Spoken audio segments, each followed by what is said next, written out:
Can you hear me? Hello. Yes, Okay, great.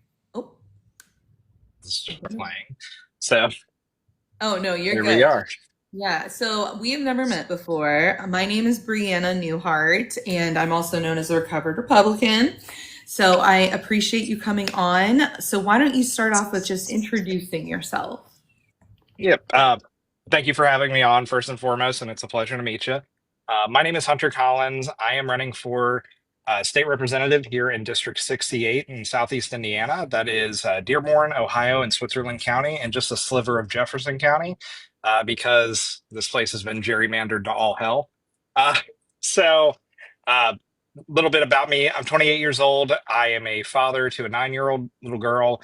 I actually adopted her, took her in when she was a month away from turning 3, and adopted her when she was, oh gosh, 6, 5, 5 or 6, right around there. It's all a blur. It was a long, very long time. I got married last year to my wife Haley.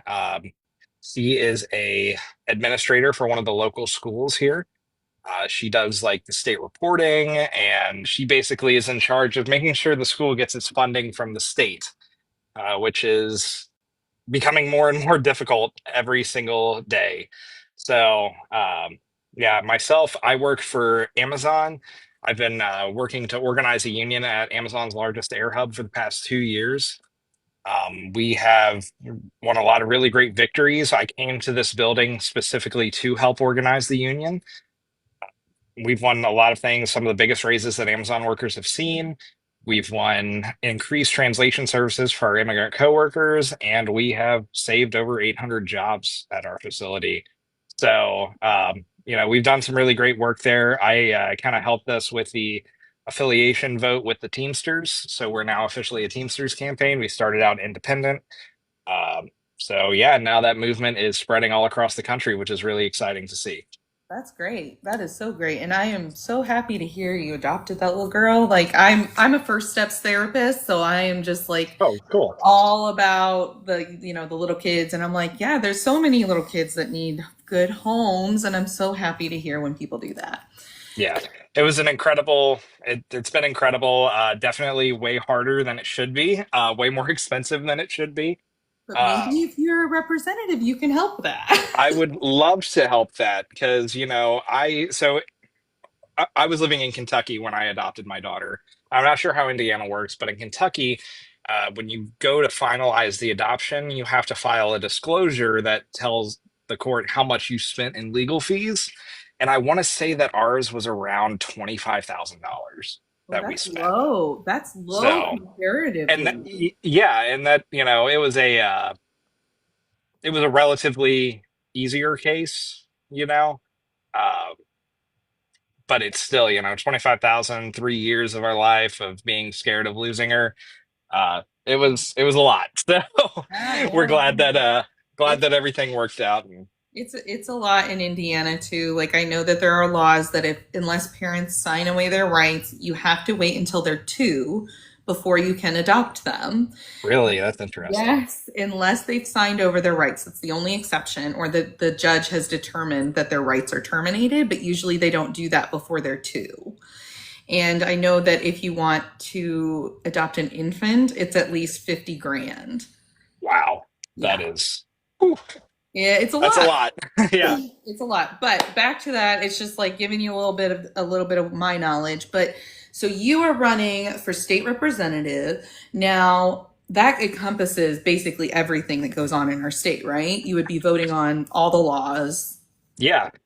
State representative. Yeah. It's the House of Representatives for the state of Indiana. So we would be working on the state budget, passing different laws, uh, working within the regulatory system as the legislature, through all the committees and everything like that. So there's a lot that goes into the job, and there's a lot of uh, ability to make things happen and make change in our state with this seat, which is one big reason why I decided to run for this office. Yeah, because it's a red seat right now, correct? Correct. Yes, it is a seat that is currently held by a freshman legislator, Garrett Bascom. Okay. He's only a year older than me. Very well educated. He went to law school. at, I can't remember off the top of my head, but very well educated, smart guy who has basically spent his entire adult life working to get into politics and plans to have his career be in politics. So essentially, if you go to his website and look at his platform, it is the most cookie cutter Republican platform that you could ever imagine. Copy And paste. he votes accordingly. Hmm. He votes right along party lines. He never steps out of line. He has so far uh, really not done anything of substance in his first year, in the first session. He did get a law passed that requires county jails to cooperate with ICE, Oh, but good. the you know, which is awful in its own way, but also it's just an ineffective and badly written law. And like Mm, even the county sheriffs all across the state were like, "What's the point of this legislation?" So, uh, we're running to really change the narrative in Indiana. okay. We're running to show that Indiana is more than what people think it is, and that Indiana is more progressive than what people think it is.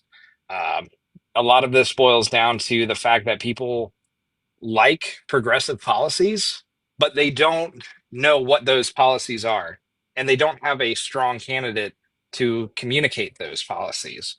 So we're so far changing the narrative in a really good way. I've had a lot of really great conversations with people, and even had some diehard Republicans say that they are going to vote for me in the next election. So, Oh, that is wonderful. that's where we are with trying to change the narrative of what it means to be, a Democratic Hoosier. Yeah, for sure. And I mean, we've been told for our entire lives, at least for I have, that, Democrat votes in Indiana don't matter. And that's not true. Our voter turnout is just horrible. Absolutely. I believe, I could be wrong. Do not quote me on this, but I believe Dearborn County's which is the county that I live in.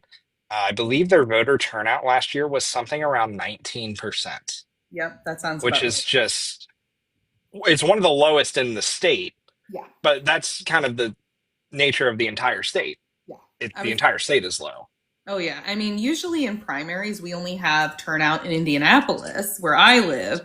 It's like 20% for primaries. And then it's like Yeah. it's like 68 is the highest we've ever had for a general election. So it's a big problem in Indiana for sure. But I did want to ask, like, tell me why you decided to run. What made you decide I am going to get rid of Amazon, just go towards this instead? Yeah. So, fun fact, I am still working at Amazon. I work full time as well as trying to run this campaign.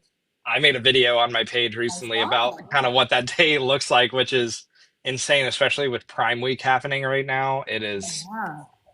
insane. But what made me decide to run for this office was the biggest part was my daughter, right?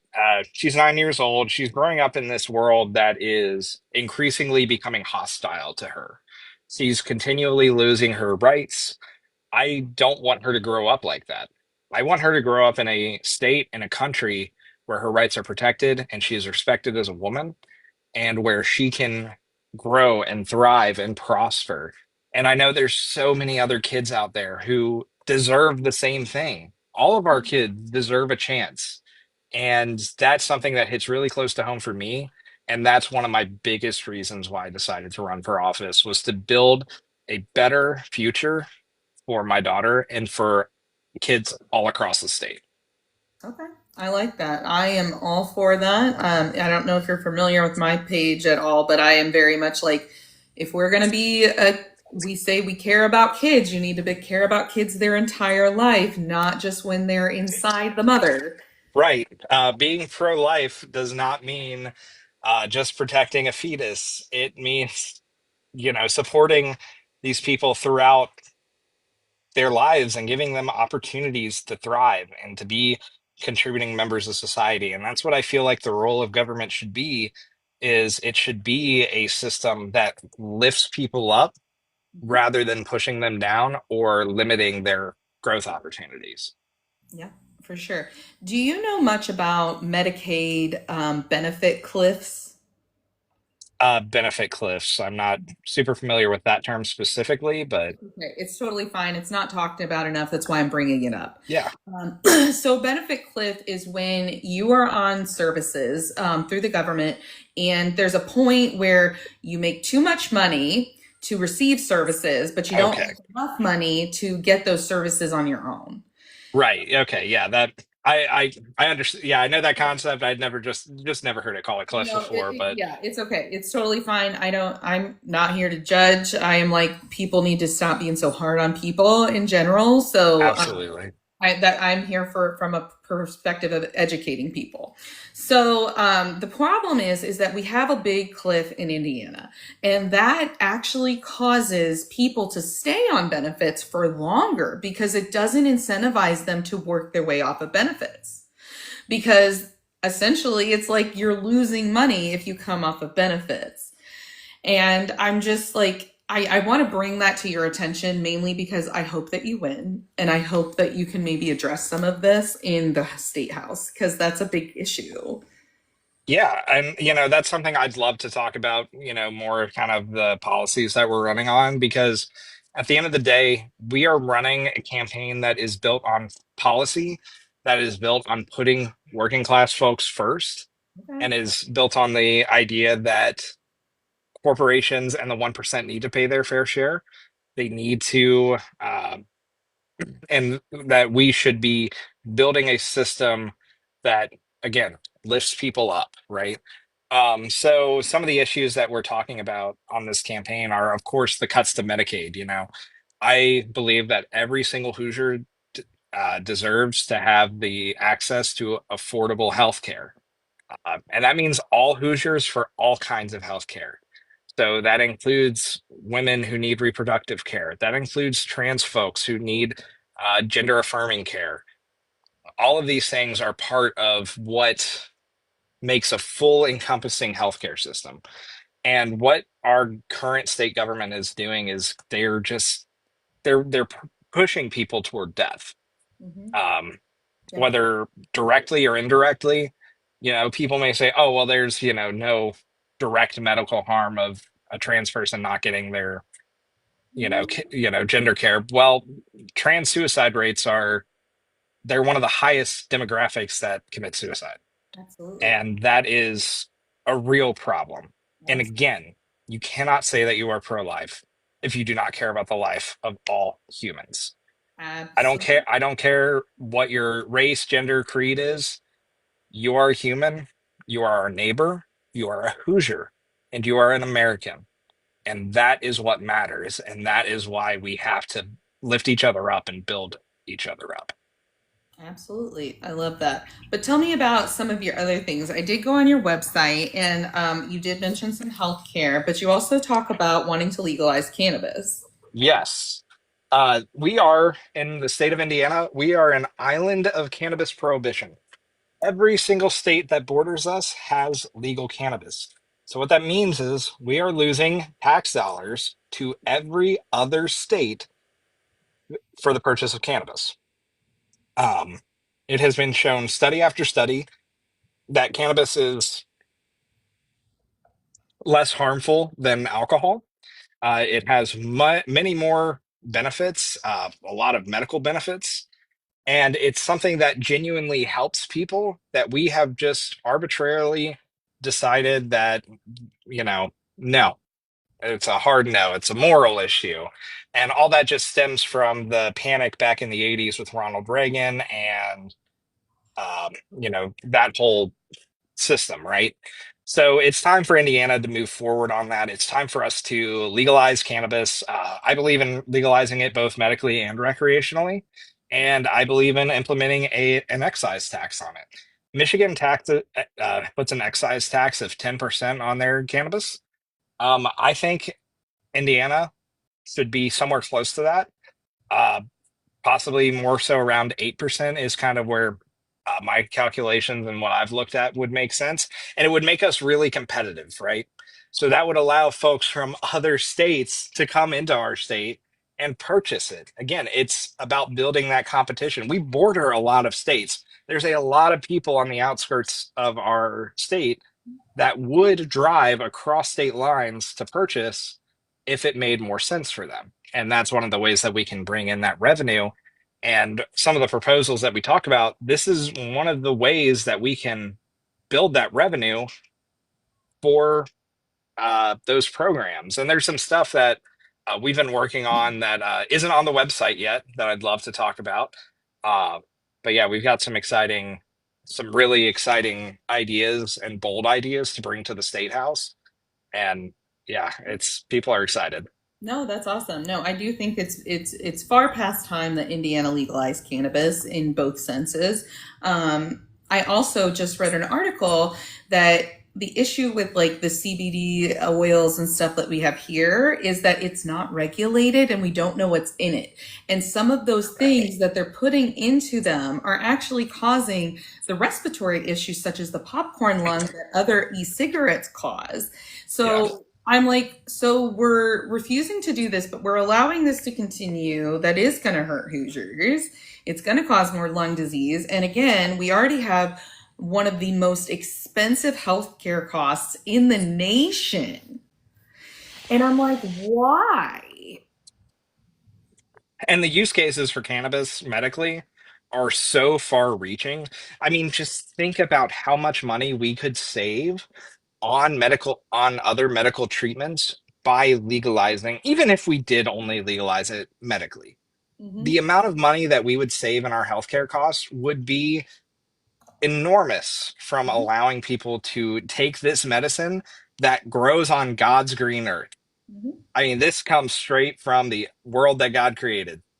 I don't know how you can argue against the use of it. It's been used for millennia, Yeah. by people. So, and it only became an issue, Thanks to Reagan. relatively recently. Yeah.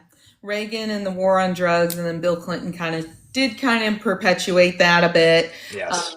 And we're still living in the, especially in Indiana, especially in the rural areas, they still have the idea of it's the devil's lettuce and that it's a gateway drug and all of these things.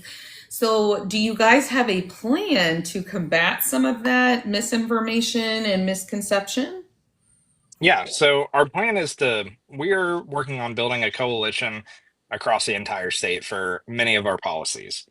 Um, this is something that is incredibly popular among people in our state. Um, but it's something that it's a hill that they're wanting to die on, right? So what we're trying to do is we're going to take this one step at a time, right? Um, One of those steps is going to be just legalizing it medically. We can start there and work our way up. Or what another option that we can do is decriminalize it to start out. That would be a huge benefit for so many Hoosiers. If cannabis was decriminalized, we would save so much money in prison costs. We would obviously be incarcerating way less people.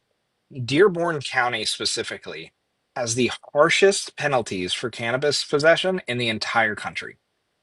It is outrageous how just locked in our county prosecutor is and our county sheriff is on cracking down on cannabis use. I mean, I know somebody who went to jail for 6 months for having just a couple of joints in his pocket. Seriously? That's, yeah, and that's the environment that these people are trying to create. And it's an environment of control. It's not an environment of freedom, it's an environment of control. And that's why these conversations are important because like I think that people because me living in Indianapolis where it is decriminalized, it has been because of Ryan Mears. And the fact that you guys but then on the other side of it you guys have the most strict laws. It just doesn't make sense. I'm really tired of feeling like we have different rights in different areas. Oh, 100%. And down here specifically, we run into something where we feel very disconnected from Indianapolis. We border right up against Cincinnati, Ohio. So many people are um, in tune with Cincinnati news, but they're not in tune with what's happening in Indianapolis. They don't know that cannabis is decriminalized in Indianapolis. They don't know these things because they're getting their news from Cincinnati. And that's how a lot of different parts of the state are. So, um, that's something that I want to bring more attention to my constituents down here is what's going on in Indianapolis, what's going on throughout the state. And again, it's building those relationships with legislators from across the state um, and working together to find common ground solutions. And that's, we're big. I'm big on common sense and finding the common ground. I know there's, those folks that will not budge on anything, right? And unfortunately, our governor and lieutenant governor are those kind of people. But when support is so strong, and if we can make it make sense, it'll be really hard for them to say no, right? And that's what, when we work these kind of things into budget bills, and we work to incorporate this more naturally into the flow of legislation, we can win these kind of victories. Mhm. So um, that's where, the hard work comes in. We have to we have to work to get these things passed, and we have to be smart about how we're legislating them. We can't be, um, you know, we have to be smart. Essentially, we have to play our cards right to get these kind of things passed. Yeah. And again, like I said, we're working on building a coalition across the state that will work with us to get these kind of things passed. Yeah, I think that a lot of people in Indiana struggle because they want to see big changes and you really can't do it that way. It really has to start a little bit compromised Yeah, and you have to incrementally work your way. That's how we ended up in Indiana where we are right now. Is right. incrementally it's gotten more and more conservative over time and we just need it to start going back in the other direction at this point. Absolutely. And we're running on some big we're running on some big things, right? Um, Tell but me a more. lot of our big things are things that are going to take a little bit of time. And that's where we are going to continually fight for these things. We are going to defend the rights of Hoosiers in that process. And we're not going to back down from a fight, even if it's a fight coming from within, Yeah. right? We have to work for the people, not for, party leadership, not for big donors. We have to work for the people. That's our whole tagline with this campaign is that we're fighting to make progress for real people, not just the powerful. And that's really what this is all about. It's coming together as a community, realizing we are getting screwed from the top down. And something has to be done about it. And it starts with real people running for office. Yeah. I do not have a college degree. Okay. I did some college, but I wasn't able to graduate because of monetary reasons. And that's a whole issue that we can, That's a I could whole talk about. thing. Right. Um, I work at a warehouse. I work 10-hour days. I know what it's like to be in that environment. I know what it's like to struggle. My mom raised myself and my two older brothers all by herself. And she is an absolute badass for that. And I love her and I respect her tremendously because she did everything she could to make sure that we were taken care of in the best way that she was able to. Yeah. But, that meant that once a month we went to the food bank. That meant that all of my clothes were hand-me-downs. Yeah. That meant that I wasn't able to go on all the cool field trips because we just couldn't afford it. And that And should so, never be a thing. It drives me so crazy. exactly. And that's, my opponent, Garrett Bascom, he has lived a very privileged life. He went to college, went to law school. When he graduated law school, he went to work for the Attorney General's office. He came back after he quit the Attorney General's office. He came back, he started his own law firm, and now he kind of just got handed a state representative job. So that's he hasn't lived the struggle Mm-hmm. of everyday Hoosiers in the way that someone like me has. He hasn't, he hasn't had to go to the food bank. Nope. He hasn't had to um, request, try to. His mom didn't have to request food stamps, and just to find out that she made 50 cents more an hour than she uh, could to receive them. These are the real life experiences that Hoosiers deal with Yep. every single day. And it's getting worse and worse. And that's what we are fighting to change. We're fighting to make people's lives actually better. We're running a campaign where people are voting for something, not just against it. Yeah. Yeah. So tell me the things that you are most passionate about in your campaign. So, a couple of things that we've been working on that we haven't actually gotten to out onto the website, but it's things that I'm extremely passionate about and that I wanted to get out there. I just needed to put together a way to convey this, right? But we're finally there. And what it comes to is one of my biggest focuses is universal pre-K. I believe that every single 4-year-old should have the access to pre-K. It shows as a net benefit every single time. It reduces crime. It causes better scholastic outcomes. It creates harder working, smarter kids at the end of the day. It It is gives a you more tax revenue. yes. So this is something that, yes, it costs money, but we are giving handouts to corporations, so many handouts to corporations every single day that the money that we are losing from that, and Meta building their data center here, right? That's gonna there we are gonna give them so much free money. And It, what are we gonna get in return for that? Something that uses a ton of electricity and something that uses water and doesn't really return much in the form of jobs or things like that. So we believe that refocusing our tax structure to be more in line with our neighbors and to be more in line with successful states. Because let's face it, we are not successful right now. We are not we are not growing in the way that we should be, and that's a real shame.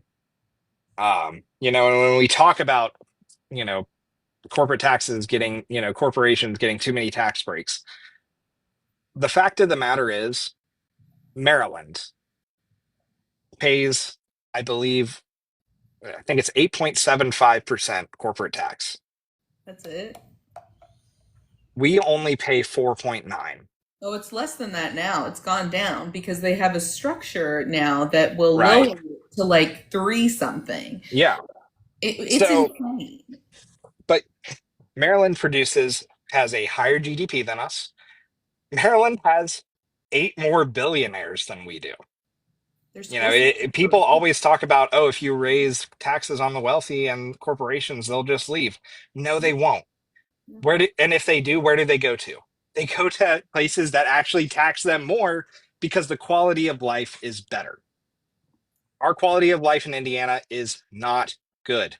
We rank so low in so many aspects. And so if we can build our quality of life here, we can attract more businesses. Why don't businesses want to open up factories in Indiana as much? Well, it's because nobody wants to live here. And you can't really have a factory without workers. Uh, that's the long-term thinking that we have to get into the mindset of instead of focusing on these short-term wins that our current state legislature and governor are so focused on. They're so focused on owning the libs or whatever nonsense, saving a little bit of money for their wealthy friends and donors that they can't see the future. They can't see what the future could look like if we actually took care of people. Yeah, and I think that the thing that just astonishes me about MAGA in general is that they all are talking about times before Reagan when America was great, is when they say. And I'm like, oh, so Right. you mean when we taxed the rich and corporations appropriately and had public safety nets? And that pensions were available and that you could raise a family of four on one income. Right. They want to talk about family values. Yeah. Talk about the family values of only needing one income to survive and allowing, you know, mothers or fathers the opportunity to possibly stay home with the kids and be a homemaker. Uh, we don't get those kind of opportunities in this day and age because the greed of corporations and the greed of the 1% has taken it away from us. Mhm. And we have been duped into the idea of trickle down economics that, uh, oh, if we just give all these handouts to the wealthy and corporations, eventually it'll come to me. It never does because they're going to keep that because that's what they do. They are profit driven. They are profit seeking. They will do anything to make a buck. And that is where we have to change the minds of people and change their thinking to realize, hey, these issues aren't about right versus left. They aren't about anything else other than the 1% versus everyone else. Right. And that's the thing. And I'm like, I don't understand why people are voting for people who are just voting for legislation that is for the top 5 or 1%. I'm like, I want somebody who's going to vote for the 95% of us. Yeah, Not, it's that simple. That is what it is. It's like, it's that simple at this point. It's like, are you going to vote for the 95% of Americans or are you going to vote for this very small elite group of people? Because that's all I really need to know. exactly. And our campaign is based on the issues that matter to Hoosiers and not the issues that matter to the top 1%, you know? That's good. And these issues, honestly, these solutions, even if the wealthy and elite want to complain about them, it's going to benefit them in the long run. Yes. These Yes. kind of things benefit all of us because when the quality of life is better, there's less crime, uh, there's less issues within our state, and we can actually grow and prosper together instead of dividing and having the 1% conquer us. Right. So, our campaign is focused on, yeah, legalizing cannabis, getting that tax revenue, using it in a smart way, fixing our infrastructure to um, get it up to the level that we deserve, lowering taxes for working folks instead of giving those handouts to big corporations. We pay the fifth highest gas tax in the entire country. Yep. Where is that money? Where is it? Exactly. Kansas has a very similar amount of roads as we do. Mhm. They pay half of the gas tax that we do. And they are neck and neck with us in road quality. So, exactly. And I'm, that's, I'm when I'm serious. Sorry. This is something that I just think people we need to keep saying is that we need to follow the money because something is absolutely. so messed up with our budget. It's crazy because I already knew that about the gas tax. I don't know if you knew this, but electric vehicles and I have a hybrid. Yeah. So it's like if you pay a hybrid or if you have an electric vehicle, you are already paying a premium on your registration every year. Yep. And that is also supposed to be going to roads. And then in counties like St. Joe County, for example, they have a wheel tax on top of that that they have to pay. And I'm like, where is all this money going? Because it's sure not going to our roads. Yeah. It's not going to our communities. It's not going to make our quality of life better. Yeah, it's going to the Going to to the bronze helipad. Mhm. Um, yeah, and that's again when these people want to talk about being the party of fiscal responsibility, they have to back that up. And we Yeah. have to hold their feet to the fire. Yeah. Listen, if you're going to talk about fiscal responsibility, you're going to make this make sense. Explain how we were in a surplus last year, but now we're in a deficit, and you cut benefits and you've cut services for so many Hoosiers. Explain that to me. Because they can't. No, Because they've given handouts to their rich donors and to their rich friends, and they've given benefits to themselves, and they've left all of us behind. and they've raised their own pay to be the highest paid governor in the Midwest and then the top five highest paid governors in the nation. And Braun gets a helipad and Beckwith gets a $110,000 SUV or however much it costs. 90,000. And Uh, then he got a Tesla that was 70,000. oh, Yeah. Yeah. yeah, on our taxpayer dollars. Exactly. So, And don't even get me started on Diego Morales and his oh BS. gosh, yeah, I so many It's things all can be going said to about that. his all of our money, I think, is going to his European trips and vacations. That's what I think is Right, happening. I'm sure of it. And So you're go in ahead. this, you're in Indiana. You don't need to be out of Indiana unless you're maybe in one of the neighboring states working together on solutions. I'd be okay if he was making trips over to Illinois to work with Illinois on, some common ground goals. I'd Or be go okay. to I'd understand that. or But go to instead, he's Kansas. choosing all this random stuff to do. Yeah, I So, don't I don't understand it. It's very frustrating. It is I think people are fed up. But I'm curious to hear, what do you say to Republicans that get them to vote for you? I'm just curious. what it boils down to is we are appealing to an anti establishment mindset that so many Republicans are in. Because that's why Donald Trump won. That's why he won in 2016. It's why he won in 2024. People are tired of the establishment. They're tired of the status quo. They want change at any cost. We see it with many different campaigns all across the country. Zoran Mamdani won the Democratic primary because he was running on bold change with direct policy that he was able to back up. And that is what people are wanting. That's what they're aching for. So when we talk to people who aren't Democrats, and we talk to them in the way that me and you are talking right now, like normal people. I'm not talking at them with this pre-scripted perfect way. I'm telling them and I'm looking them in the eye and I'm saying what our government is doing. Excuse me for saying that. That's bullshit. You know, we are talking to people like normal people. We're using the language that is, that we all are used to using instead of some prepackaged nonsense. And we're showing them that again, it's us against the elite. And with that kind of messaging, people are coming on board and they're getting excited.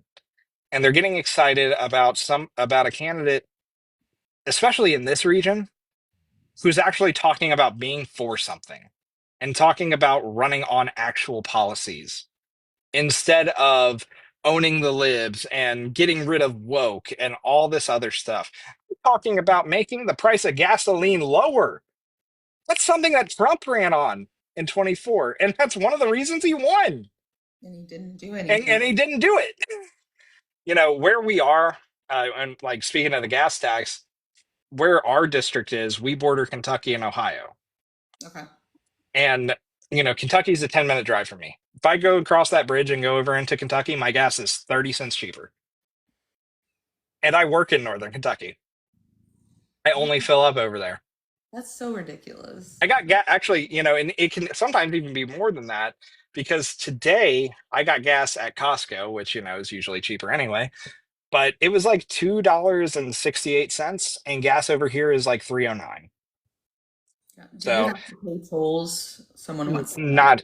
not here. I know over toward Louisville they have a toll bridge, but over here it is not tolled. Kentucky does not have tolls up north like that. I believe it's only really like in the Louisville area and maybe farther south, but like northern Kentucky, we don't really have any toll roads.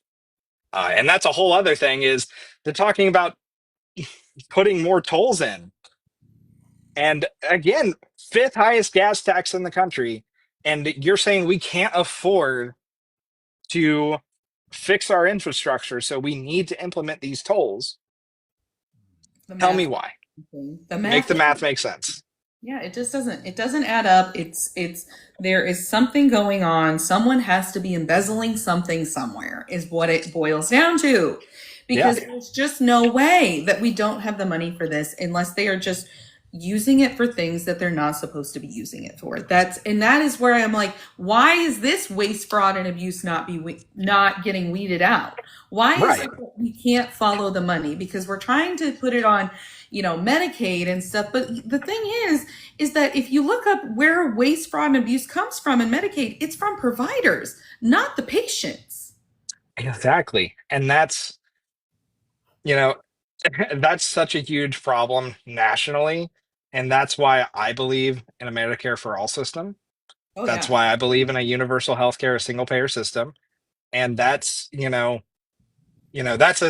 a issue that's higher than this office, but there are things that we can do to combat that here in the state. We can have more oversight on these things. We can have someone to investigate providers that are putting in phony claims, that are charging $300 for two Tylenol tablets. And that's the kind of waste, fraud, and abuse that we should be tackling, not just kicking people off of healthcare and letting them die. Yeah. Yeah. Um, I think that yeah, people just really, I think that there's also a big problem with when the act or the big beautiful bill, whatever you want to call it, was passed. People did not realize that they were on Medicaid, and they were putting on Facebook specifically that they were so glad that they are on this other thing, and I'm like, that is Medicaid. right. It's just the state's name for it, right?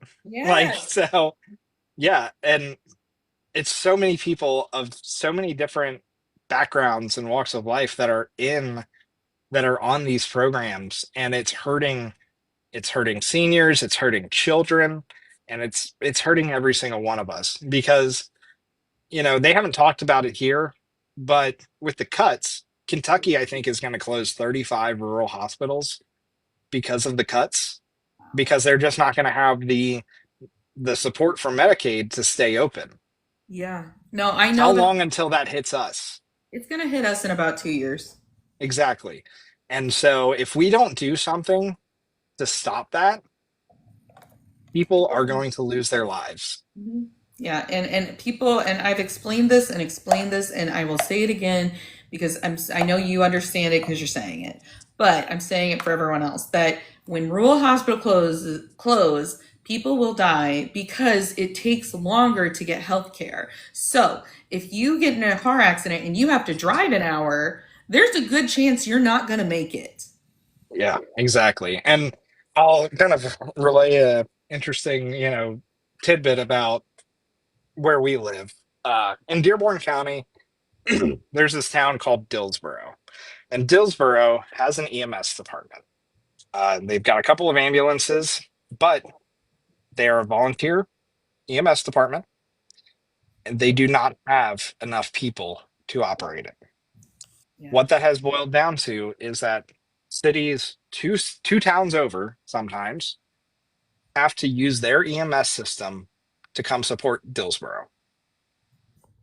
Someone who lived 2 blocks away from the station had to wait 30 minutes for care just because there wasn't the funding or the oversight for that EMS department.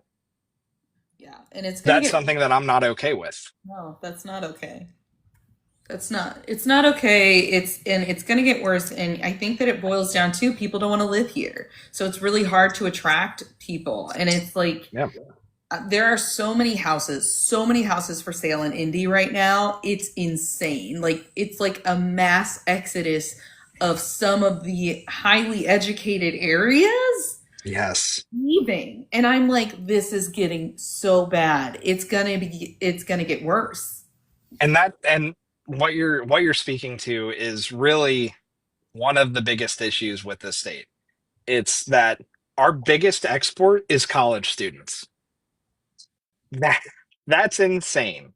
We should be educating folks here and giving them a reason to stay here and boost our economy.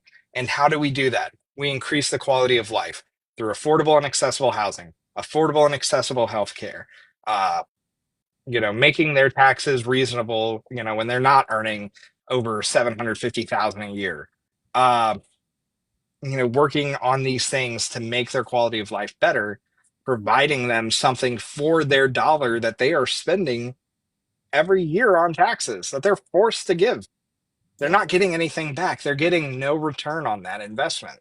So, what incentive do they have to continue investing in our state? They have none. So they leave. And if we can, implement these big changes to increase the quality of life, we can keep folks here. We can attract new people here. We can have a boon in our economy. Mhm. Like we can grow and become a very powerful state in the US, especially in the Midwest. We're the crossroads of America, right? Imagine what that could mean for us. That could mean so much economic opportunity if we would just invest in ourselves instead of mega corporations. So that's why we're running on these issues like universal pre-K. We're running getting ready to release a policy platform called Hoosier Homes First. I'll give you a little preview. It's a plan to build 100,000 affordable housing units across the state. How? It's how through taxing corporations properly. Again, I was talking about Maryland being 8.75%. Mhm. They have a similar population to us, more billionaires, higher GDP, everything like that. If we raise our corporate tax, we can get enough money to fund this project because it's a project that'll take 10 years to get to. But it's a project that'll pay for itself over time because because part of the plan is to create a department to build and maintain these units. They will be, they'll be stabilized, subsidized. Maximum of 25% of your income would be what the rent is. That way, folks can, you know, get get into a better place. That way, they can buy a house, uh, things like that. So, I believe that it's about putting people first, not Mhm. profits, when it comes to Mhm. housing. Corporations like Blackstone are buying single family houses and renting them out at the most exorbitant rates possible. It's causing the housing market to skyrocket. Mhm. So people who are trying to buy houses, they're getting priced out of buying houses. The price of rent is exorbitant. So what our plan is on this on Hoosier Homes First is to over the course of 5 years phase out corporate landlords. We want we want mega corporations like Blackstone out of Indiana because single family homes should belong to families, not corporate profits. And that is something that it's bold. It is. I'm not going to lie.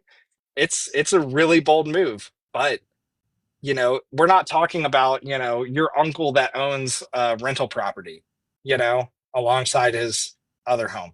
We're talking about huge corporations that buy blocks at a time Yes. and rent them out for ridiculous rates and don't maintain them. Another part of this plan is to create an inspector's office to investigate slumlords and to hold them accountable. I like that. Um, and that's how we create an environment of growth, of building people up and giving people the opportunity to thrive in our state. And that's how we attract people. Mhm. It's how we get folks to come here. It's how we get folks to stay here and invest their time and their education dollars and they invest their tax dollars because we're very fortunate. My wife and I are very fortunate. We rent our place. It's one half of a duplex, and our rent is our the couple that owns this property built in rent stabilization Hmm. to our lease. Oh, wow. That was nice. Our rent cannot go up as long as we rent this property. That's really nice. So we pay a very very reasonable amount of rent, and I'm super fortunate for that. Yeah. But so few people get that kind of opportunity. So, again, if we invest in building this housing, yes, it's an investment. I'm not going to lie, it's a lot of money. It's billions of dollars over 10 years. But we get a return on that through more people working in the state, more people contributing to the economy, and not just that, but they're still paying rent. It sometimes may not be a ton, but they're still paying something, and that's mitigating these costs. Oh yeah. Um, and so I believe in that. I also believe in putting more first-time homebuyer programs out there in our state. I believe that we should be incentivizing land developers to build first-time homebuyer friendly housing instead of building $500,000 houses. Why can't we build houses that cost 250,000, right? That's still really high. Yeah. But in today's world, it's more. Normal. I see houses in my area all the time that are going for 400, 500,000, and we're in Dearborn County, Indiana. Like these, and they're nothing special, right?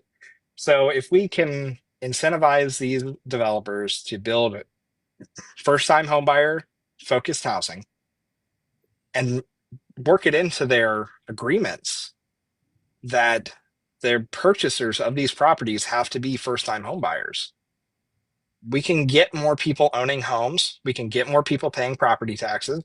That Mhm. makes our schools function better. Yeah. That makes all of our systems and service function better. It incentivizes companies to bring work here into our state, which again grows the economy. It's not trickle down, it's flowing upward, right? It's lifting people up. And that's what we are proudly running on is lifting people up, building up our state in a real positive way. It's um, and that's what's getting people excited, right? Again, it's how do we get Republicans to vote for us? Well, we're not going to get all of them to vote for us, obviously. They see a D next to my name and they're going to be like, whoa, whoa, oh, get that guy out. But there's a lot of people who hear, who do actually listen. They listen to how people talk and they listen to how, what the attitude is of folks. And they base their vote on that. And they base their vote on, does this guy get it? Does this guy talk like he understands what I'm dealing with? You know, Obviously Trump's a billionaire. He Yeah. doesn't understand what any of us are going through, No.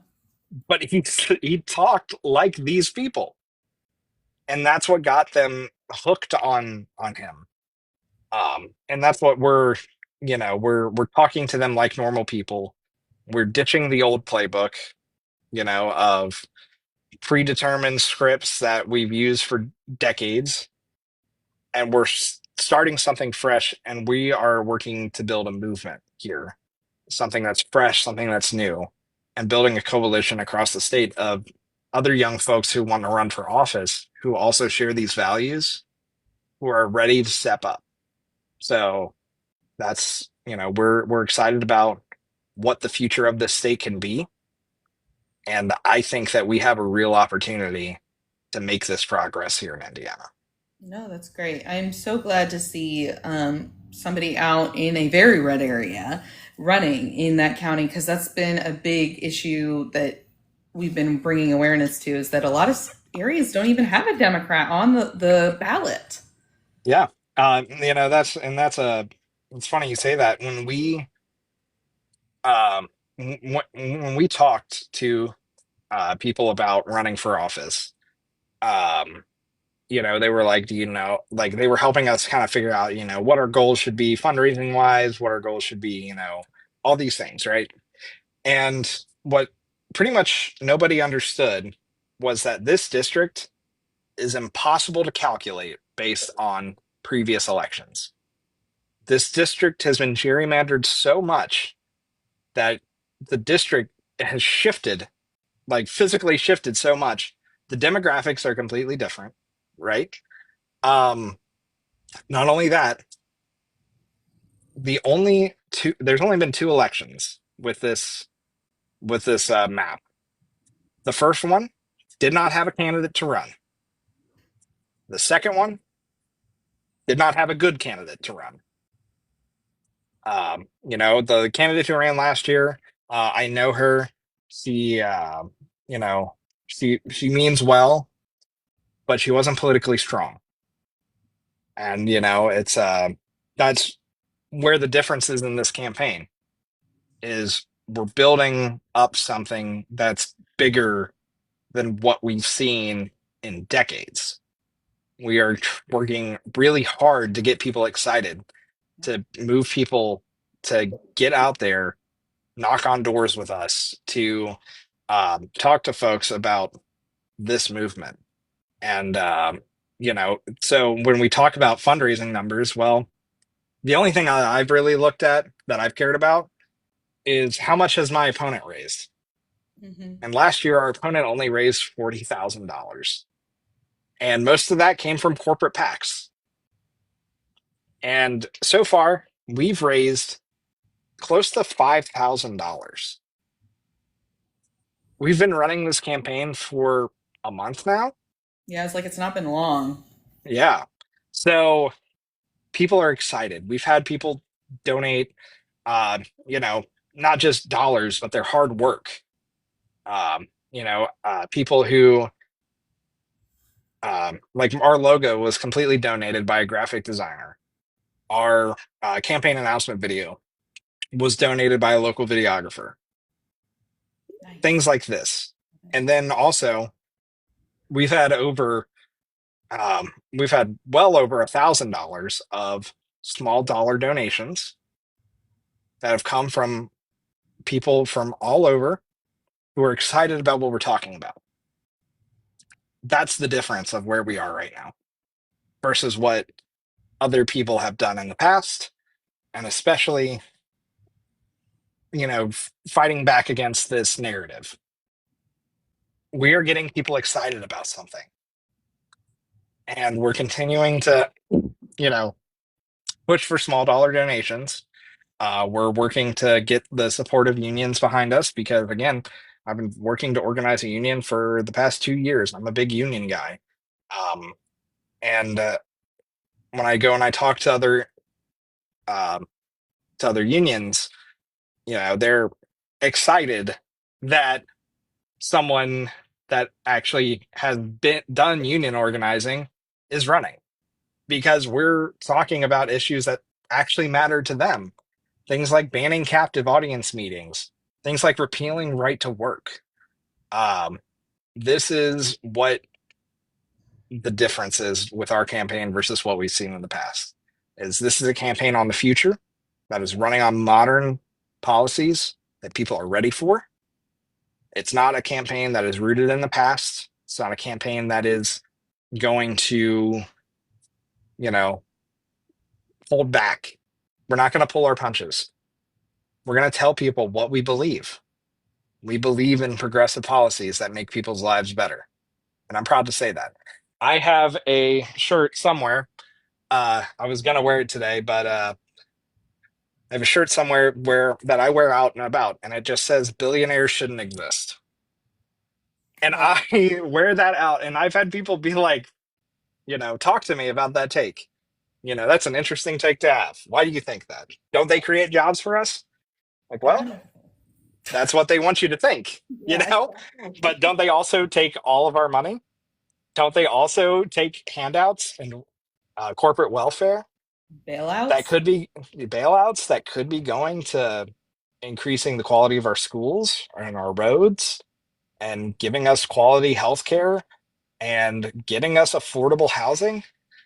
These Absolutely. are the things that, like, oh, well, I guess, yeah, that makes sense. And, Indiana doesn't have a lot of billionaires. I think we only have like three. Yeah. So, Absolutely. when you talk about the Absolutely. 1%, right? I mean, the 1% of the 1% of the 1% is what that's talking about. And, we're like to pay for our housing plan. We're talking about raising the corporate tax rate from where it is currently to 6.5%. That is going to generate a lot of revenue for us. I forget the exact number off the top of my head, but it'll generate a lot of revenue for us. Legalizing marijuana will also generate hundreds of millions of dollars in the state. Um, Taxing folks who make over uh, over $750,000 a year, raising their taxes by 2%. Seems I reasonable. Yeah, it's not a ton. It's a lot more than what they pay right now. But it's because they don't pay anything, Yeah, exactly. and Well, we want to close these loopholes. So yeah, I know we're running out of time. no, I could talk for days about no, this. no, no. It's great. No, it's good. You're very passionate. I love that. Oh, somebody put a hat on my head. Thank you. But tell everyone where they can follow you. Tell people where they can donate if they want to donate. Tell us that because I know that you need followers to share your message, and I know you're on both TikTok and Instagram. So tell us your handles and all of that. Yeah, so my handle everywhere, I think everywhere is Hunter, the number four, Indiana. I know I'm on Blue Sky. I'm on Instagram. I'm not super active on Instagram. I'm really active here on TikTok. You can go to my website, huntercollins.org. I have a link in my bio actually that has all of my different links to it on it. And there you can donate to our campaign. You can go to, if you just want to type in a nice, easy URL, you can go to supporthuntercollins.com. That redirects you right to my Act Blue. So you can donate there. And again, we're just asking for small dollar donations right now. I know that people are struggling. I know what this economy is. But all we're asking is if you believe in this cause, if you believe in building something better, if you can donate just a few dollars, if enough people do that, we can change how this state works and we can make it work for everyone. And so, again, we're trying to, and also I just want to throw out, we're trying to reach a goal right now. We're trying to raise $2,000 by July 15th. We're at, I believe, $1,135 right now. So we've made really good progress. And, I would love for us to get there and um, continue building that momentum because all that money is going toward voter outreach and getting people informed that this campaign is happening and it's moving fast and moving forward. So, that's how people can support me. Follow me on here on TikTok. I'd love to have you guys take a look at my page and yeah. Awesome. I love it. I will share little clips of this as well to try to get you some more people because I know the more people you have, more traction you have. And if you have, a few dollars, buy Hunter a cup of coffee through his campaign page. Yeah, Kind of that idea is just like every dollar counts. So absolutely. go follow Five him, five donate. dollars buys I believe it's five, let me see here. Something like 15 door hangers. That's a lot. That's 15 households that we can get our message out to. Yeah. That's So 15 possible new voters. So So every dollar does count, people. So even if you just have $4, give him $4. That's fine. Every yep. little bit counts. And Hunter, I am so glad to have talked to you. You seem like a great candidate to me. So Thank you. I wish you the absolute best. And if you ever want to come on again, I am happy to do so. If you want to get more information out to people, okay? Absolutely. Definitely look forward to coming back. Whenever you want to have me, just give me a shout. I'm right here. So we Fantastic. appreciate it. I hope you have a great weekend, okay? You as well. Take care, everybody. Thanks for watching.